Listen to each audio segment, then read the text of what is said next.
ओम नमः सिद्धेभ्य।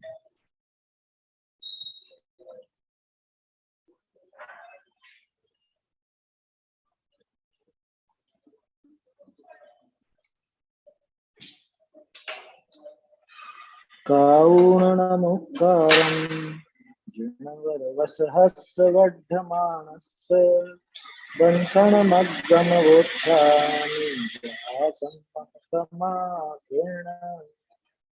श्रीमद्वीरजिनेश रवि मिथ्यातमहर्ता विघ्नहरन मंगलकरण वंदो वृषकर्ता वाणी वंदो हितकरी जिन मुख नभते गाज गणधर गणश्रुत भूझरी बूंद वर्ण पद साज गुरु गौतम वंदो सुविधि संयम तप धर और जिनते पंचम काल में वर्त्यो जिन मत दो कुंद कुंद मुनि को नमो कुमत ध्वांत हर भान पाहुड़ ग्रंथ रचे जिन्हि प्राकृत वचन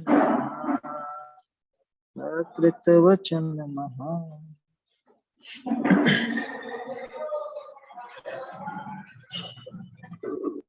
कुंद कुंदाचार्य देवव्रत महान ग्रंथ अष्टपहुड़ है। दर्शन पहुड़ की 13वीं गाथा पर अपने को चर्चा करनी है। कल गाथा पढ़ी तो थी अपन ने, सामान्य अर्थ भी देखा था। बाकी इस गाथा में बहुत गंभीरता है और भाव समझने जैसा है और जीवन में उतारने जैसा है। श्रद्धान को दृढ़ बनाने वाली गाथा है क्या? बिल्कुल दृढ़ता रखने वाली। तो ढीलापन आ जाता है ना, ऐसे शिथिल हो जाते हैं श्रद्धा में, उन लोगों के लिए ये एक तरह से संजीवनी बटी है ये। जैसे संजीवनी होती है वो मरते हुए को जीवित कर दे, ऐसे मरते हुए श्रद्धान को जिंदा कर देने वाली गाथा है। याद करने लायक है सबको। और आप सबसे मेरा तो यही कहना है, ये तो मुंह जबानी याद कर लो इस गाथा। क्या आगे कहते हैं कि जो दर्शन से भ्रष्ट हैं उनके लज्जादिक से भी पैरों पड़ते हैं, वे भी उन्हीं जैसो ही है। क्या कि जो खुद दर्शन ज्ञान चारित्र से भ्रष्ट है वो तो भ्रष्ट है ही, लेकिन जो उसको ऐसा जानकर भी उसके चरणों में झुकता है, उसको नमस्कार आदि करता है, वो भी भ्रष्ट का भ्रष्ट ही। उसको भी बोधि की प्राप्ति नहीं, वो भी अनंत संसार में भटके। ये पिछली गाथा आई थी ना, जैसे कि जो खुद भ्रष्ट और दूसरों को अपने पैरों पड़ाना चाहते दर्शन धारकों को, तो वो भ्रष्ट है, उनको बोधि प्राप्त नहीं। अब यहाँ पे उसका विपरीत पक्ष कि जिसको पता है कि ये भ्रष्ट है और उस भ्रष्ट के पैरों में गिर जाता है, चाहे उसके दबाव से चाहे किसी और कारण से, लेकिन उसके चरणों में झुक जाता है, उसको गुरु के नाम पर स्वीकार कर लेता है, वो वास्तव में वो भी भ्रष्ट है, उसको भी बोधि की प्राप्ति नहीं होगी। ऐसा गाथा का सार है। देखो देखते हैं, गाथा बोलते हैं, जे विपड़न्ति यतेसिं जानन्ता लज्जगारव भयेन तेसिं पिणत्थि बोहि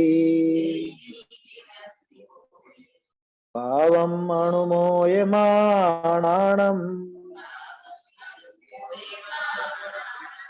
जे विपड़न्ति यतेसिं जानन्ता लज्जगारव भयेन तेसिं पिणत्थि बोहि पावम् अणुमोयमाणाणम्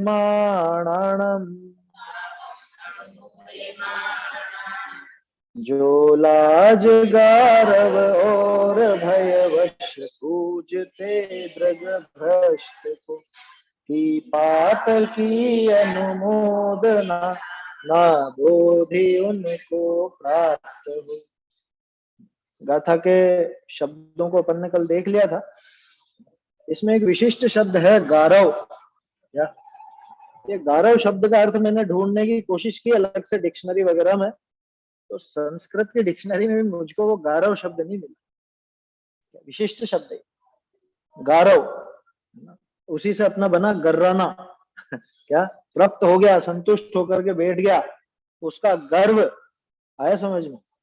किस किस तरह का गर्व वो आगे दिखाएंगे, तो वो गर्व है अथवा वो यश का लोभ है ना, जो कुछ भी वो सब गारव में शामिल।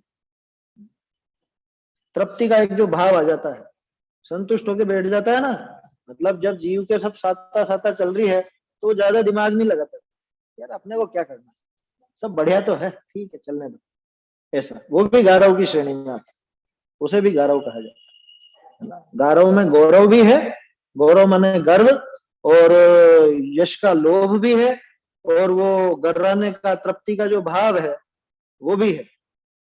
मैं इसकी ढूंढारी देख रहा था, जयचंद जी साहब ने तो इसमें मस्ताई, क्या मस्ताई माने वो मस्त पना, मस्त है बिल्कुल, चक खा पी के जैसे मस्त हो जाता है ना कोई, क्या जैसा अजगर खा पी करके और बिल्कुल आराम से पड़ जाए, अब उसको कुछ नहीं करना, ऐसे अभी आराम में है, सुख सत्ता में है, या कुछ विशेषता है इसके पास, 3 प्रकार का गारव बता, तो वो बस आराम में पड़ा हुआ, उसको नहीं लगाना दिमाग, उसको विचार ही नहीं करना, बिल्कुल ऐसा हो जाता।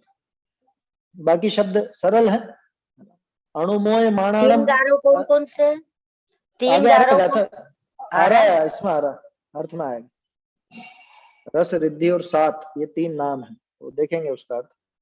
अणुमोय माणाणम मतलब अनुमोदना करने वाले के, क्या अब गजब की बात है, गाथा में 3-4 चीजें बहुत ध्यान देने लायक हैं, जिसमें से एक ये, पाप करने वाला नहीं लिखा उन्होंने, पाप कराने वाला नहीं लिखा, क्या लिखा उन्होंने कि ये खुद भ्रष्ट नहीं हुआ, न इसने भ्रष्ट कराया है, लेकिन ये भ्रष्ट के चरणों में गिरा, इसने उस भ्रष्टता की अनुमोदना की, उस भयंकर पाप की अनुमोदना की है, और वो अनुमोदन करने से ये महान पाप का भागी होता है, ये अनंत संसार का भागी होता है, ऐसी स्थिति हो जाती।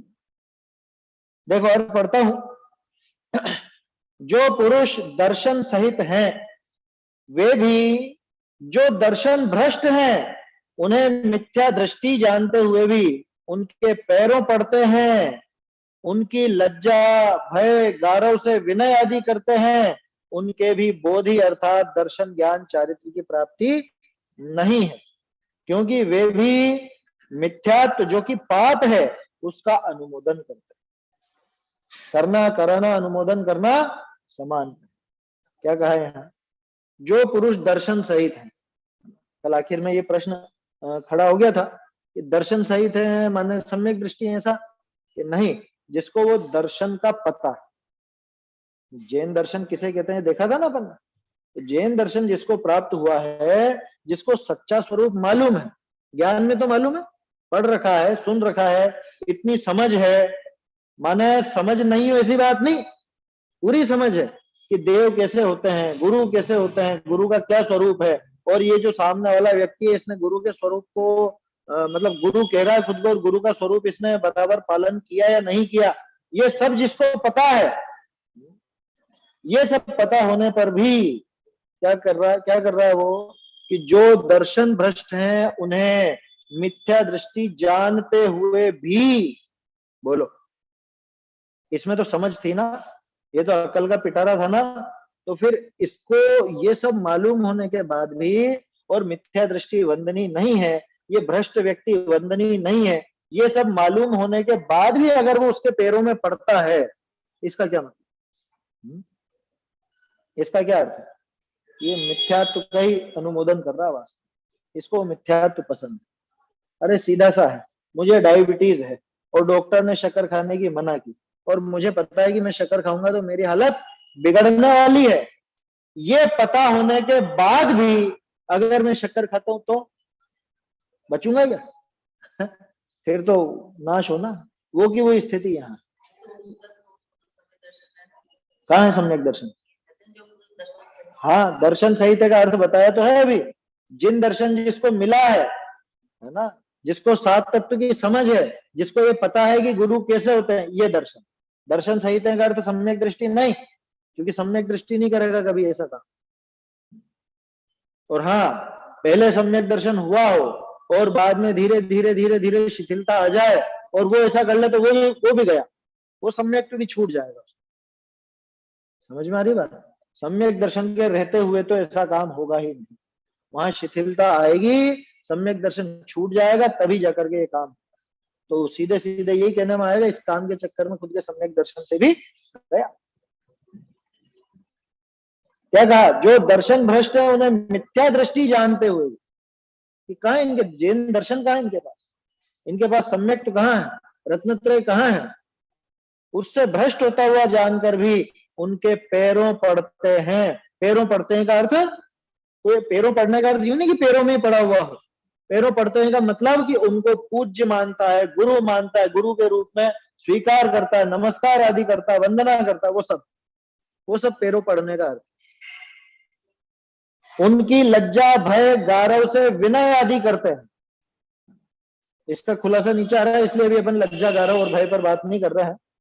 लज्जा भय गारव से विनय आदि करते हैं, विनय आदि, वंदना, स्तुति, नमस्कार, आहार आदि की व्यवस्था है, और जो भी अनुकूलता उनके लिए कुछ करना, वो सब इसमें शामिल होगी।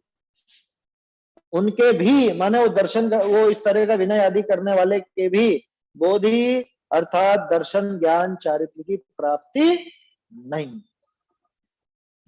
पिछली कथा भी तो यही थी, जो भ्रष्ट होकर के और दूसरों को अपने पैरों पड़ाना चाहता है उसको बोधि की प्राप्ति नहीं होगी।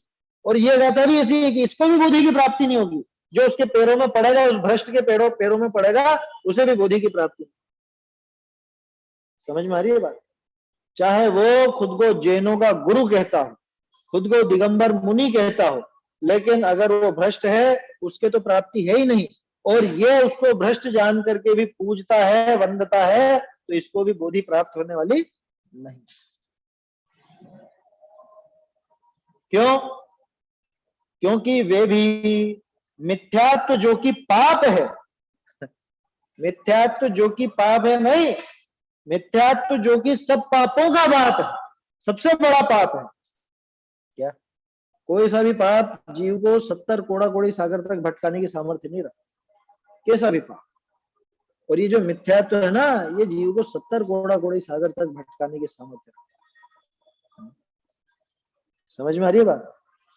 कैसा भी पाप देख लो, बड़े बड़े पापी भी उस भाव से मोक्ष चले गए, वो पाप में कोई असर नहीं दिखाया। असर नहीं दिखाएगा मतलब समझ रहे हो ना, वहां 70 कोड़ा कोड़ी का बंधन नहीं, और एक रहित मिथ्या दृष्टि होकर के 70 कोड़ा कोड़ी सागर का बंध करता है, अनंत संसार में।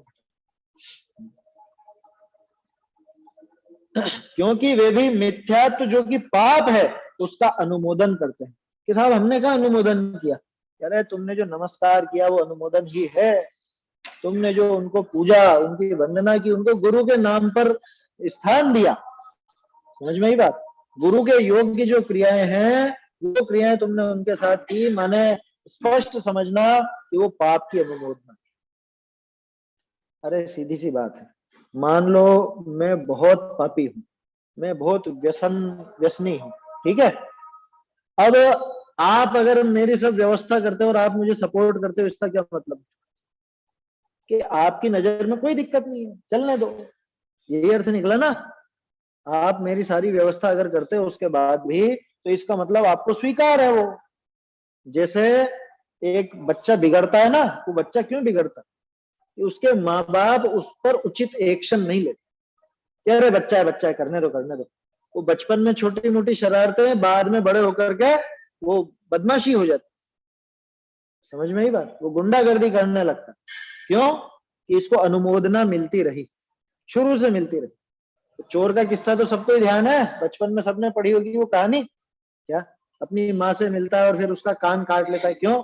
कि तू पहली बार नहीं मुझको रोक देती जब मैं पेंसिल चुरा के लाया था स्कूल से, तो आज ये नौबत में। चलने दो, सब चलता है, या होने दो अपने को क्या, ये सारे के सारे भाव अनुमोदना है, ये सारा काम अनुमोदना है। समझ में ही बात? वो गलत को गलत जान करके भी और आंख मीच के रहे उससे, उसको स्वीकार करे, उसको गुरु के रूप में स्वीकार कर ले, तो समझ लो पाप की अनुमोदना की है, मिथ्यात्व की अनुमोदना। कैसे बोधि प्राप्त होगी? वो उसको ही नहीं करने देना चाहता। माने जो भ्रष्ट है ये जो पूजने वाला है ये उस भ्रष्ट को भी बोधि की प्राप्ति नहीं होने देना चाहता। अगर होने देना चाहता तो ये क्यों पूजता भ्रष्ट अवस्था में? ये तो साफ इनकार कर देगा कि नहीं, हमारे गुरु ऐसे नहीं। तो कम से कम उसको चोट तो पड़ती, वो सुधार करने की कोशिश तो करता। लेकिन ये सारी व्यवस्थाएं आगे से आगे बना के चलता है तो वो तो ये समझता है कि हाँ इसी तरह से चलने दो, क्या दिक्कत है, इनको स्वीकार है हम इसी रूप में। समझ में आ रही है बात? हम इनको इसी रूप में स्वीकार है, तो हमको ये गुरु मानते तो ठीक है, गुरु का स्वरूप ऐसा ही है, फिर हमको क्या करना हो तो रही है सब व्यवस्था, आहार विहार चर्या सारी की सारी हो तो रही है।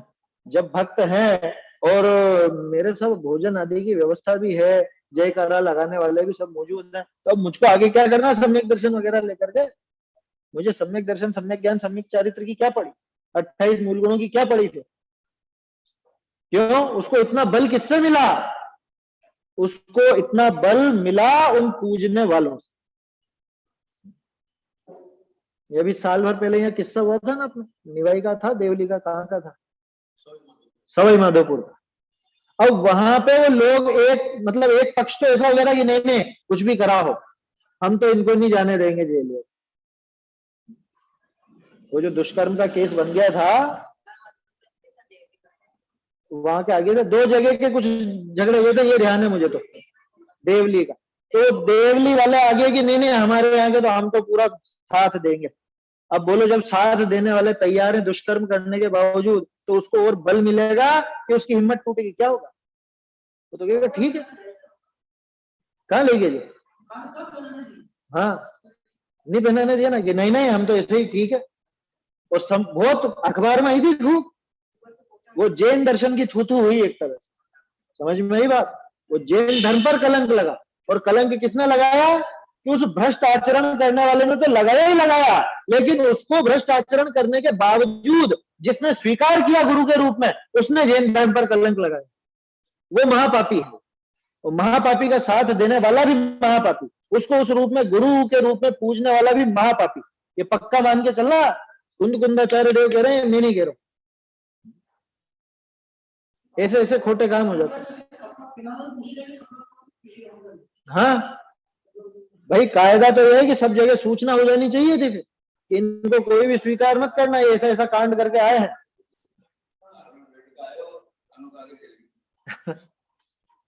मतलब साल में 2-3 किस्से तो ऐसे सुनने को मिल ही जाते हैं। मतलब इतना बुरा लगता है, गुस्सा आता है, खेद होता है, क्या करें? इसमें दोष किसका है? दोष उनका है कि जो उनको प्रश्रय दे रहे, दोष उनका है जो उनका सम्मान कर रहे हैं, उसके बाद भी लगे हुए साथ। समाज का दोष है, बढ़ती जा रही है। जब दंड ही नहीं मिलेगा तो फिर वो तो शेर होता जाए। और यहाँ पे खैर कोई व्यवस्था वाली बात नहीं कि दंड दो या मत दो, यहाँ सीधी सी बात है, उसको गुरु के रूप में आप क्यों स्वीकार करते हो जो इतना भ्रष्ट आचरण करते? हाँ, पंचम काल में एकल विहारी की मना है समझ में, अकेले विहार नहीं कर सकते, स्पष्ट मना है, शास्त्रों में मना है। समझ में नहीं बात?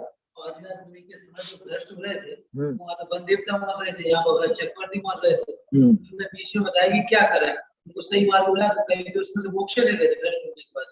वो दर्शन नहीं बिगड़ा ना, और जिनका दर्शन बिगड़ा, जिन्होंने जिन मत को बिगाड़ा या जो अन्य मत में लग गए, वो फिर चलता रहा उनका वैसा। प्रश्रय नहीं मिला। हाँ, ये बहुत बड़ा पॉइंट है। उस समय अगर उनको प्रश्रय मिल जाता, उस समय उनको मानने पूजने वाले होते, आदिनाथ जी के समय जो 4000 भ्रष्ट हो गए थे साथ में, है ना, उनको अगर आश्रय मिल जाता है ना, तो फिर वो भ्रष्ट के भ्रष्ट ही। उनमें से दोनों तरफ से मार थी ना। इधर देवों ने कह दिया तुमको जो कुछ करना है, जैसा करना है करो, ये इस वेश में नहीं चलेगा, इस वेश में अगर करोगे तो हम नहीं बख्शेंगे। तो और भरत चक्रवर्ती बैठा कि वहां जाएंगे तो फिर ये छोड़ेगा नहीं, तो एक काम करो, अपन तो यहीं रहो, दूसरा मत चला लो। तो कुछ तो सुधरे, और कुछ जो रूप ही बदल गया। फिर जैन पर कलंक नहीं लगा, लेकिन जैन मुनि पर कलंक नहीं लगा उसमें। क्यों नहीं लगा? क्योंकि वहां पे दंड देने वाला बैठा हुआ, वहां पे उनको प्रश्रय नहीं मिला, उनका सम्मान नहीं हुआ, गुरु के रूप में किसी ने नहीं पूछा।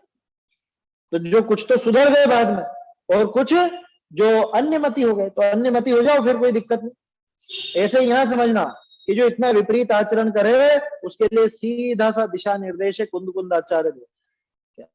उसको तो बोधि प्राप्त होगी नहीं, और उसको अगर हम पूजेंगे तो हमको भी बोधि प्राप्त होने वाली नहीं। दृढ़ता से बिठा लेना दिमाग में। तो ऐसा काल पंचम काल में एकल विहार नहीं होता, तो ये कुंद खुद ही थे। कहाँ थे खुद ही? नहीं तो इनकी घटना का आता है कि इसे एकल विहारी। किसने कह दी एकल विहारी थे? मन से ही? ऐसा नहीं आता है कहीं भी।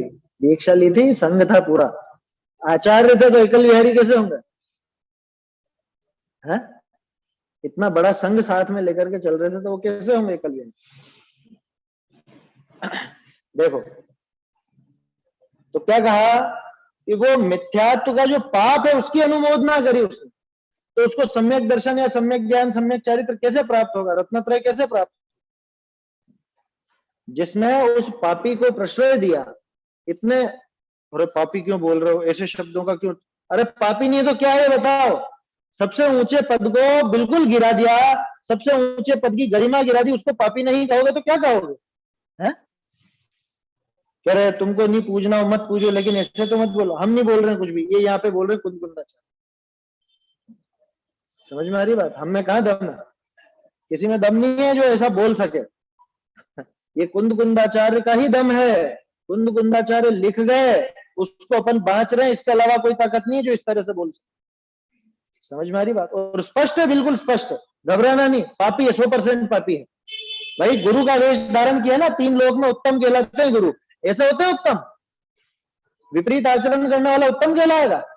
ये क्या मंगल करेंगे? ये खुद ही मंगल नहीं कर सकते खुद का, दूसरा मंगल क्या करेंगे? कौन इनकी शरण लेगा? जबकि हमारे साधु, जो असली साधु होते हैं, वो तो मंगल होते हैं, उत्तम होते हैं, शरण होते हैं, इस वजह से उनकी शरण में जाएगा। और जो भ्रष्ट जानकर भी उनकी शरण लेता है, पक्का मानना कि वो भी मोक्ष मार्ग से बाहर है, बिल्कुल बाहर है। वो पाप की अनुमोदना करता, उस पापी की अनुमोदना करता।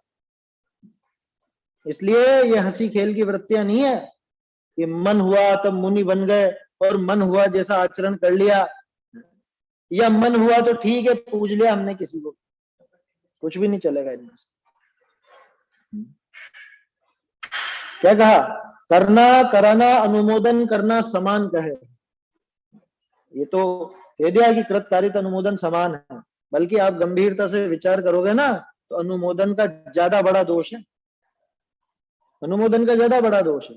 सीधा सा उदाहरण है वसु राजा का। क्या उसने कौन से बकरे काट दिए थे, या उसने किससे बकरे कटवा दिए थे? न कृत न कारित। और उसने तो ये तक नहीं कहा कि अज का अर्थ बकरा होता। उसने क्या कहा था? उसने तो कहा था कि ये पर्वत जो बोलता है सही, बस इतना ही कहा था ना। ये कहता है माँ बेटे का आटे का मुर्गा बना देगा। हाँ, पूरा पाप है ना। तो यशोधर चरित्र में है वो कहानी। और ये तो स्पष्ट है, वसु राजा की तो जगह जगह प्रसिद्ध है, पूजाओं में नाम उसका, तो वच झूठ से थी नरक पहुंचा। तो क्या कहा उसने? क्या कहा था उसने? ये नहीं कहा कि अज का अर्थ बकरा, न उसने बकरे काटने की सलाह दी, न उसने कहा कि बकरा काटने में धर्म हो। उसने सिर्फ इतना कहा कि पर्वत जो बोलता है वो सही, और पर्वत था भ्रष्ट, पर्वत गलत बोलता था, इस वजह से वो सारा का सारा खेल बिगड़ा। वो पाप की अनुमोदना के कारण। और वो अनुमोदन किसका था? किसने किया था? वो राजा ने किया, और उसकी बात मान करके जब से वो प्रवृत्ति चली आई, अजय रेष्टव्यम, अजय रेष्टव्यम हो गया था। वो आज का अर्थ बकरा कर दिया, और बकरे आज तक करता। ये अनुमोदना कितना खतरनाक काम है, सोचो। समझ में आ रही है बात? वो सैनिक लड़ता है, सैनिक मारता है, सैनिक मरता है, लेकिन उसको उतना पाप नहीं है। तो और वो राजा जिसके निर्देश पर वो काम कर रहा है, उसको पूरा पाप।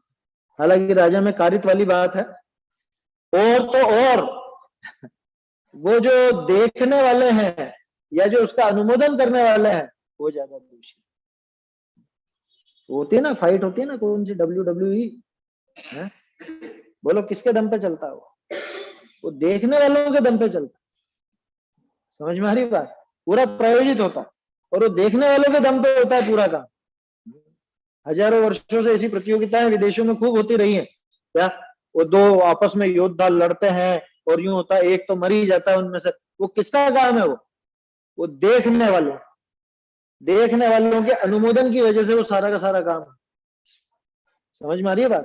तो इसलिए अनुमोदन का सबसे खतरनाक दोष है ये मान के चलना। अगर उनको अनुमोदन नहीं मिले तो फिर वो काम ही क्यों हो? सोचो, ये क्रिकेट मैच होते हैं ना या आईपीएल वगैरह, ये रात में क्यों होते हैं? दिन में नहीं करा सकते क्या?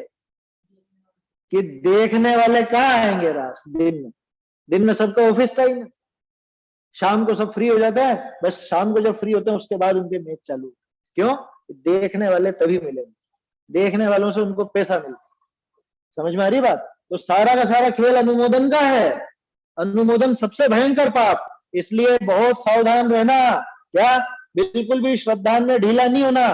भूल के भी जो दृढ़ भ्रष्ट है, जिसका ज्ञान भ्रष्ट है, जिसका चारित्र भ्रष्ट है, उसकी रंच मात्र भी अनुमोदना हमारी तरफ से ना हो, इसका ध्यान रखना। कह रहे नहीं, चल चलते हैं, हो आते हैं, एक बारी ऐसे करने में क्या हो गया है? क्या हो गया? ये तेरा श्रद्धान लूट गया, और श्रद्धान लूटा तो सब लूटा, ये पक्का मान, अनंत भाव लूट गए। कैसे? अच्छा, बिना जाए मालूम कैसे पड़े? भाई जिनका मालूम है उसका तो स्पष्ट दिख रहा है ना।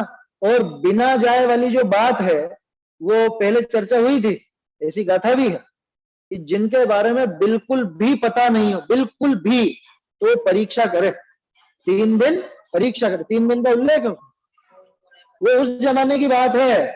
आज तो यहाँ सबकी कुंडलियां खुली हुई है मोबाइल।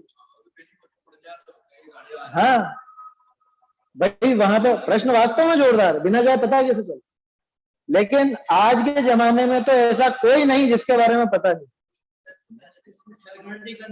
परीक्षा करने की आता है, उसमें वो अनुमोदन तो काफी लगता है। भाई इसमें देखो एक सीधा सा है, सबसे सीधी बात, गुरु कौन है ये तो पता चल ही जाता है, और गुरु से ही पता चल जाता है कि शिष्य के साथ। और नहीं, वो समय सार की बात करते हैं, वो ऐसी बात करते हैं, वैसी बात करते हैं। अरे कौन है गुरु है, ये भी पता चल जाता है। समझ में आ रही है बात?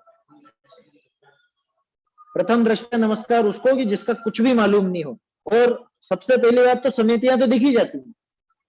अपन ने ये 28 मूल गुण देखे थे, तब भी ये बात की थी। समितियां वो चीज है जो आपको सबसे पहली बार में नजर आ जाएगी। अगर आत्म ध्यान में लीन नहीं है तो ये 5 काम में से कोई काम करते हुए नजर आए, उससे आपको अंदाजा लग जाएगा कि ये भ्रष्ट हैं कि सही हो सकते हैं। उससे अंदाजा लग जाए, पता चल जाता है। वो गाथा का सार भी यही है, परीक्षा करना। तो समय जो दिया वो परीक्षा के लिए दिया, शायद प्रवचन सार जी में है होगा उसके अंदर। और वो भी कायदे से उस जमाने की गाथा है वो। और आज तो इसलिए लागू नहीं पड़ती कि आज मोबाइल पर हर एक की पूरी डिटेल उपलब्ध। इतना तो है ही कि ये कहां से है, किसके, कौन इनके गुरु हैं, इनकी मान्यताएं क्या है, ये तो स्पष्ट पता है। एक एक की पता है, एक एक की। ये सोशल मीडिया की ये इसका योगदान है। आपको हर किसी के बारे में जानकारी पूरी मिल जाती।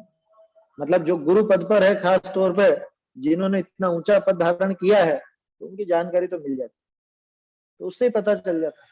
इसलिए कि बिना जाए पता कैसे चले, तो बिना जाए आजकल तो चल जाता है, और उस जमाने में नहीं चलता था। तो परीक्षा करने के लिए की थी आचार्य कि वहां जाकर के उनकी समितियों का आचरण देखे कि समितियों का पालन बराबर है या नहीं, 28 मूल गुण बराबर है या नहीं, उचित लगे तो नमस्कार होगा। क्या दिक्कत? 3 दिन तक वो परीक्षा करने की लिखी। 3 दिन तक का क्यों लिखा? 3 दिन तक नमस्कार करने का क्यों लिखा? वो परीक्षा करने का क्यों लिखा? कि समय ही 3 दिन मिलेगा ना, 3 दिन से ज्यादा रुकेंगे कहाँ? चौथा दिन तो माने भ्रष्ट है। समझ में आ रही है बात? उसका आशय ये है, 3 दिन से ज्यादा ठहरेंगे कहाँ? उस स्थान पर तो रुकने वाले नहीं 3 दिन से। हाँ, बड़े शहर का 3 दिन का ही है। 2 कथन आते हैं, उसमें अधिकांश में तो 3 दिन का ही आता है।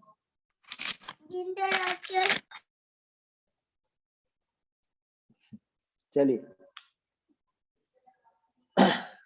यहाँ आगे देखते हैं। देखो अभी एक एक चीज का अर्थ कर रहे हैं। कृतकार्यता अनुमोदन की बात तो आ ही गई। यहाँ लज्जा तो इस प्रकार है कि हम किसी की विनय नहीं करेंगे तो लोग कहेंगे ये उद्धत है, मानी है, इसलिए हमें तो सर्व का साधन करना। क्या ये लज्जा का उदाहरण। लज्जा आ जाती है ना, अरे लोग बाग अच्छा नहीं समझेंगे, समाज में रहते हैं। कल भी थोड़ी सी बात की थी अपन, समाज जनों के एक उसको वो लज्जा का प्रसंग बनता है। या हमारे घर वाले तो सारे जा रहे हैं, रिश्तेदार तो सारे ही जा रहे हैं, अपन नहीं जाएंगे तो अपन ही अलग थलग रह जाएंगे। बहुत से दिमाग में ऐसा भय रहता है। ये लज्जा असल में भय ही है। ये समाज का भय, इसका नाम लज्जा है। सबसे बड़ा रोग क्या कहेंगे लोग, समझ में ही बात। ये दुनिया में सबसे बड़ा रोग है। मतलब इस डर से बहुत सारे जने, जैसे कोई है, कोई मुनिराज तो प्रवचन वगैरह में बैठ जाते हैं कि हम तो हमारी माला, हम प्रवचन नहीं सुन रहे, बस बैठे हुए हैं वहां पे ऐसे ही। ये ऐसा मायाचार क्यों करना, अलग से बस यूं ही बैठे हैं, उनका नहीं सुन रहे। ये यूं कह रहे हैं कि इस डर से बहुत से वहां पहुंच जाते हैं, और वहां पहुंच तो गए, अब अंदर में वो नहीं तो कि हम तो हमारी माला फेर रहे हैं, उनका नहीं सुन रहे। अरे ऐसा मायाचार करना क्यों, ऐसा डर लेकर के क्यों जाना। बिल्कुल चौड़े में करो ना काम, जो करना है स्पष्ट करो, खुले में स्पष्ट अनुमोदना है। भाई अनुमोदना कैसे हो इसको समझो। मान लो मैं गया, मैं किसी भी भावना से गया, लज्जा से, भय से, गारव से, अब कल से ये देखेगा क्या, अरे ये पापा भी जाते थे वहां, तो बस ये भी लग जाएगा। अब इसको ये तो पता नहीं, इसने पूछा भी नहीं कि क्यों गए थे, क्या कारण है। दूसरा देखेगा कोई भी, मान लो अब तुम देखोगे, तुम कहोगे भाई साहब गए थे, तो फिर कोई दिक्कत नहीं, भाई साहब तो सही है, सही कर रहा। ये इस तरह से अनुमोदना हो। हाँ हाँ हाँ, तो नहीं जाना ना, बिल्कुल नहीं जाना, क्या दिक्कत है उसमें।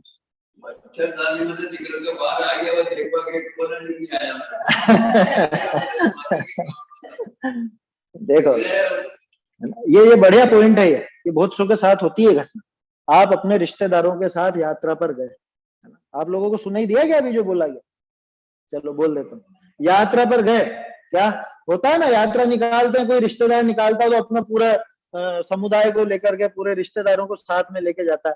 अब कोई ऐसी जगह जहाँ भीषी ठहरा हो, अब बाकी सारे के सारे तो वहां पहुंच गए दर्शन, और आप नहीं जाओ, आपको शर्म सी लगेगी, अरे ये सब जा रहे हैं, अपन नहीं जा रहे हैं, अच्छा नहीं लगेगा, अच्छा नहीं लगेगा। बिल्कुल दृढ़ रहना। आप इसको इस तरह से समझो कि वो सारे के सारे गड्ढे में कूद रहे हैं, अब अच्छा नहीं लगेगा, अपन नहीं कूदेंगे, है क्या करना, अपन गड्ढे में नहीं कूदेंगे तो अच्छा नहीं लगेगा। वो सारे के सारे सांप के पास जा रहे हैं, अपन नहीं जाएंगे तो अच्छा नहीं लगेगा। बिल्कुल नहीं लेना है, दृढ़ रहना, हमेशा दृढ़ रहना। समझ में आ रही है बात। बिल्कुल घबराने की जरूरत नहीं। जो धर्म के क्षेत्र में ढीला पड़ा वो कहां पर सुधरेगा, सोचो, उससे श्रद्धान का क्या होगा। और एक चीज हमेशा याद रखो, ये पर्याय कितने समय की, तो किसकी शर्म करनी है, हैं? मुझे तो देखो हमारे बाबूजी की बात याद आई, तो वज्र नकटे हो जाओ, बिल्कुल बिल्कुल वज्र नकटे हो जाओ। वो तो लौकिक में कहते थे कि दूसरों के दिखावे के लिए, दूसरों को दिखाने के लिए शर्म में काम मत करो, इसको धर्म पर लगाओ। क्या धार्मिक जो भी क्षेत्र है अपना, जो भी इस संबंध में मान्यता, उसमें वज्र नकटे हो जाओ। दुनिया क्या कहेगी, लोग हमारे बारे में क्या बोलेंगे, क्या नहीं बोलेंगे, परवाह नहीं करना। उन लोगों के साथ संपर्क कितने समय का, कितने दिनों का संयोग है, ये 20-50 सालों के लिए, या जितनी आयु है उसके लिए आप लोगों की परवाह करते करते खुद का धर्म भ्रष्ट कर लोगे तो नुकसान किसको उठाना पड़ेगा। अगले भाव में उनमें से एक भी साथ देने वाला नहीं, एक जना भी साथ देने वाला नहीं। जिसकी शर्म करके हम हमारा श्रद्धान भ्रष्ट कर लेते हैं, उनमें से एक भी वहां पर आकर के संभालने वाला नहीं है। और जब नरक में डंडे पड़ेंगे, या यहाँ पे वो घूम रही है ना बेचारी, गायें घूम रही है, कुत्ते घूम रहे हैं, शुकर वगैरह घूम रहे हैं, उनको पत्थर मार के भगा दिया जाता, बिना काम लठ पड़ते हैं, बिना काम। क्या जिनकी शर्म करके और वो वहां पैदा हुआ ना, वो खुद लठ मार के भगाए। समझ में आ रही है बात। इसलिए बिल्कुल परवाह नहीं करना, नहीं देता ना, बिल्कुल नहीं देता। अगला भव तो बहुत दूर की बात है। इस भव में आपके विपरीत परिस्थिति जब आती है ना, अरे अंजना सती का याद करो, पति के घर से निकाल गई है, कहाँ पहुंची? पीहर पहुंची, भाई ने निकाल दिया, बाप ने निकाल दिया, कोई रखने को तैयार नहीं। क्या गलती थी? उस भव में तो कोई गलती नहीं थी, है ना।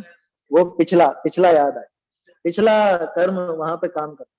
ठीक ऐसे यहाँ ध्यान रखना, अगर लोगों की खातिर, रिश्तेदारों की खातिर, अरे सबसे नजदीकी संबंध कौन सा? पति पत्नी का। अरे ये कह रहे हैं तो करना पड़ेगा, या ये कह रही है तो करना पड़ेगा, है। वो झेप नहीं रखना बिल्कुल। चेलना का उदाहरण याद रखना, श्रेणिक तो पति था ना, लेकिन नहीं, ये चीज नहीं चलेगी। विपरीत मान्यता को मैं स्वीकार नहीं करूंगी। ये दृढ़ रहना बिल्कुल। आया समझ में? कितने ही नजदीकी हो, पति पत्नी हो, पिता पुत्र हो, भाई भाई हो, भाई बहन हो, कोई हो, किसी के कहने में आके अपना श्रद्धा नहीं बिगाड़ना। समझ में आ रही है बात? किसी के भी कहने में आकर के श्रद्धा नहीं बिगाड़ना। अच्छा मान लो खुद का पिता या खुद का पुत्र ही अगर ऐसा वेशी हो जाए तो ऐसा भेशी हो जाए तो, अरे फिर तो जाना पड़ेगा ना। अपने पापा ही बन गए हैं ऐसे, तब तो जाना पड़ेगा, या हमारा बेटा ही बन गया तब तो जाना पड़ेगा। अरे बहुत है, बहुत इस तरह के।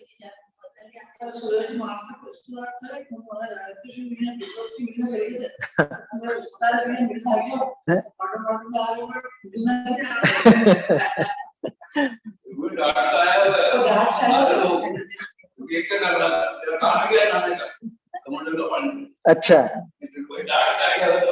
देखो, हमारे एक साधर्मिक है ना, उनके रिश्तेदार की बात कर रहे हैं, उनके रिश्तेदार हो गए थे ऐसे भेषी। अब वो 28 मूल गुणों का पालन तो बराबर करते नहीं थे, तो ये जाकर के गए तो थे उधर, फटकार का आया क्या ये काम है तेरा, इस तरह का वेश धारण कर लिया और ऐसा विपरीत काम कर रहा है, ऐसा डांट फटकार के आए थे। समझ में आ रही है बात? तो इसलिए बिल्कुल भी किसी की परवाह नहीं करनी। आप तो सूत्र याद रखो, वज्र नकटे हो जाओ बिल्कुल। क्या क्या कहेंगे लोग, ये छोड़ दो, ये रोग मत पालो बिना बात का। यहाँ लज्जा तो इस प्रकार है कि हम किसी की विनय नहीं करेंगे तो ये लोग कहेंगे कि ये उद्धत है, उद्धत माने ज्यादा ही थोड़ा हेकड़ी में रहता है, अकड़ू है, मानी है? इसलिए हमने तो सर्व का साधन करना, भाई सबको साध के चलना है। मनुष्य सामाजिक प्राणी है, समाज को साध के चलना पड़ता है, ऐसे काम नहीं।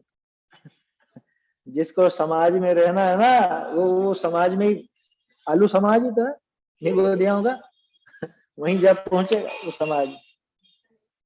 सिद्धों के समाज में रहना है तो इस समाज की परवाह करना छोड़ो।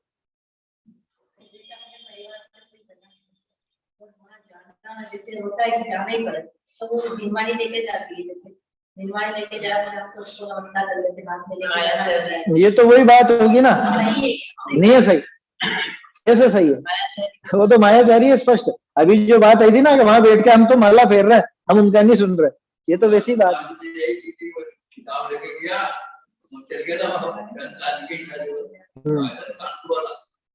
अच्छा हाँ हाँ हाँ हाँ।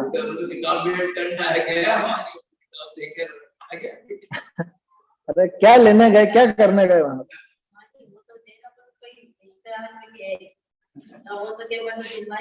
देखो इसमें ऐसा समझना, सबसे पहली बात तो जब मुनि दशा धारण की वो रिश्ते नाते तो कब के टूट चुके, वो तो टूट चुके। उसके बाद वो ना किसी के पिता होता है, ना भाई होता है, ना कुछ होता है ना, ये तो स्पष्ट लिखा है ना शास्त्रों में। उसके बाद रिश्ते ही नहीं होते तो फिर रिश्तेदारी की कैसी परवाह करनी? उनका क्या हुआ था? हाँ, नागदत्त मुनिराज का किस्सा सही है। उन्होंने खुद की माँ, खुद की बहन, उन तक को ये नहीं कहा कि आगे डाकू। बोलो, खैर ये उनकी तरफ का व्यू है, मुनिराज तो वीतरागी होते हैं। यहाँ तो बात उल्टी है, यहाँ पे क्या है कि अपना कोई बन गया ऐसा वेशी, सच्चा बने तब तो दिक्कत नहीं है, सच्चे में समस्या नहीं है, लेकिन वेशी बन गया, 28 मूल गुणों का निरतिचार पालन नहीं है, विपरीतता दिख रही है, तो उसके बाद उसको किसी भी तरह से नमस्कार नहीं किया जा सकता। कोई तर्क लेकर के, कोई समझ लो कोई अपेक्षा लगा करके, कोई अपेक्षा नहीं लगता। समझ में आ रही बात? लोग कहेंगे उद्धत है मानिए इसलिए हमको तो सर्व का साधन करना है। इस प्रकार लज्जा से दर्शन भ्रष्ट के भी विनय अधिक करते हैं वो खुद का नाश करते। समझ में आ रही बात? जो लज्जा आदि से दर्शन भ्रष्ट को नमस्कार करे वो खुद का नाश कर रहा है, क्योंकि उसने सम्यक दर्शन की अवहेलना करी, उसने सम्यक दर्शन की कीमत नहीं जानी, उसकी कद्र नहीं करी। तथा भय, अब दूसरा देखो भय इस प्रकार है कि ये राज्य मान्य है और मंत्र विद्यादिक की सामर्थ्य युक्त है।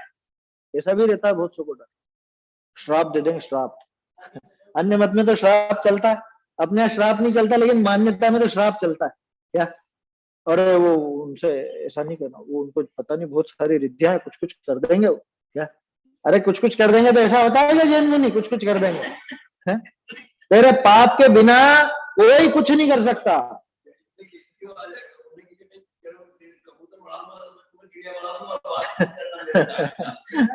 समझ गएगा क्या?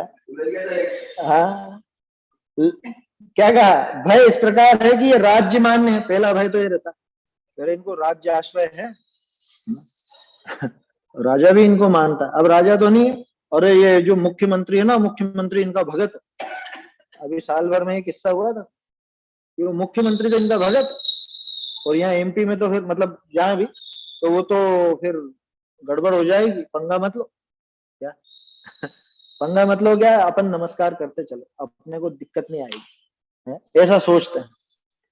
राज्य मान्य है और मंत्र विद्यादिक की सामर्थ्य युक्त है, और इनके पास तो बहुत सामर्थ्य है, और जाने क्या क्या कर लेते हैं, जाने कितने व्यंतर साध रखे हैं इन्होंने, और जाने किन किन को बुला लेते हैं ये। अरे बुला लेते होंगे, उससे क्या डरना है? विद्यादिक की सामर्थ्य युक्त है, इनकी विनय नहीं करेंगे तो कुछ हमारे ऊपर उपद्रव करेगा, या तो वो राजा उपद्रव कर देगा, या इनके जो मंत्र आदि इन्होंने साध रखे हैं, व्यंतरों को साध रखे हैं, वो कुछ उपद्रव कर देंगे। ऐसा भय, इस प्रकार भय से विनय करते हैं। देखो लज्जा भी देखा जाए तो भय का ही एक प्रकार है, लेकिन लज्जा में थोड़ा सा भाव दूसरा है, और भय में तो स्पष्ट दूसरा भाव। भय में तो यह है कि कुछ बिगाड़ नहीं हो जाए, और लज्जा में वो मान सहित भय है कि हमको ऐसा नहीं समझ ले में, तो वो खुद का मान, उसका मान बनाए रखना चाहता है, खुद का मान का पोषण चाहता है, तो वो लज्जा में चला जाए। और भय में तो भयभीत है बुरी तरह से कि ये कुछ कुछ बिगाड़ कर देगा, अपने ऐसी दुर्दशा हो जाएगी कि देखो देखो उनके वो साथ भी ऐसा कर दिया था इनने, इसलिए इनसे पंगा नहीं लेना। खैर पंगा मत लो है ना, झगड़ा मत करो, व्यक्तिगत विद्वेष मत करो, लेकिन यहाँ तो सीधी सी बात है, जो भ्रष्ट है उसको नमस्कार क्यों करने लगे? जो भ्रष्ट है उसको कैसे गुरु के पद पर धारण कर लो, गुरु के पद पर कैसे स्वीकार कर लो? इस प्रकार भय से विनय करते हैं। तथा समय तो हो गया, देखो गारव की बात कल ही करते हैं अपन। गारव 3 प्रकार कहा है, लज्जा और भय तो समझ में आया ना। तो गारव 3 प्रकार कहा है, रस गारव, रिद्धि गारव, 7 गारव। तो ये 3 प्रकार का है। सामान्य आपको मैं इसका अर्थ बता देता हूं, क्योंकि अभी तो टीका बाकी है। रस तो भोजन आदि से समझ लेना, रिद्धि में कोई विशेष ऐसी योग्यता, कोई प्रभाव वगैरह या कुछ भी है ना, जैसे वो रिद्धि मद है ना, वैसे ही। और 7 शब्द का अर्थ क्या? 7 माने साता, आया समझ में? साता अनुकूलता, अनुकूल। इन तीनों के संबंध में गारव होता है, उसकी चर्चा अपन कल कर लेंगे। चलिए गाथा बोल लेते हैं एक बार। जे विपणन्ति यते सिम जानन्ता लज्ज गारव भयेण, ते सिम पिणत्थि बोहि भावम अनुमोयमाणानं।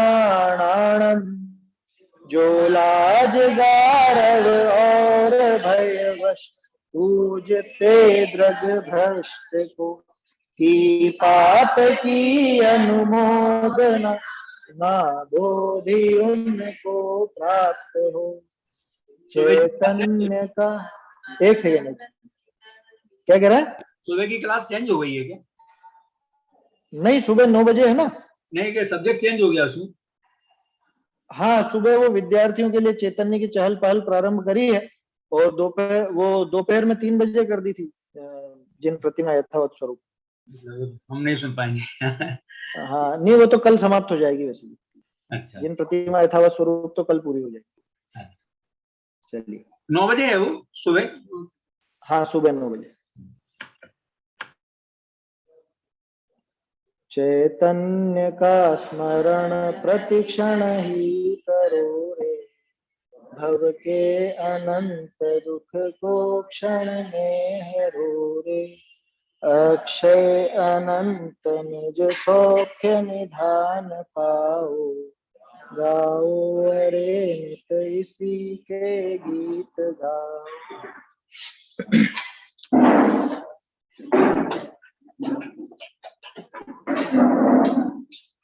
जिनवाणी स्तुति।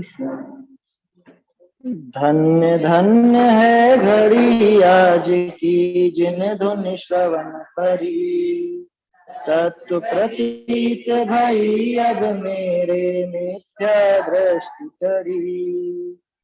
धन्य धन्य है घड़ी आज की, जिन धुन श्रवण परी, जड़ते भिन्न लखी चिन्ह मूर्ति चेतन स्वरस भरी, जड़ते भिन्न लखी चिन्ह मूर्ति चेतन स्वरस भरी, अहंकार ममकार बुद्धि पुनि पर में सब परिहरी। धन्य धन्य है घड़ी आज की, जिन धुन श्रवण परी, पुण्य पाप विधि बंध अवस्था भासी अति दुख भरी, पुण्य पाप विधि बंध अवस्था भासी अति दुख भरी, वीतराग विज्ञान भावमय परिणति अति विस्तरी। धन्य धन्य है घड़ी आज की, चाह दाह विनसी बरसी पुण्य समता मेघ झरी, चाह दाह विनसी बरसी पुण्य समता मेघ झरी, बाढ़ी प्रीति निराकुल पद सो भाग चंद हमरी। धन्य धन्य है घड़ी आज की, जिन धुन श्रवण परी, तत्व प्रतीत भई अब मेरे मिथ्या दृष्टि।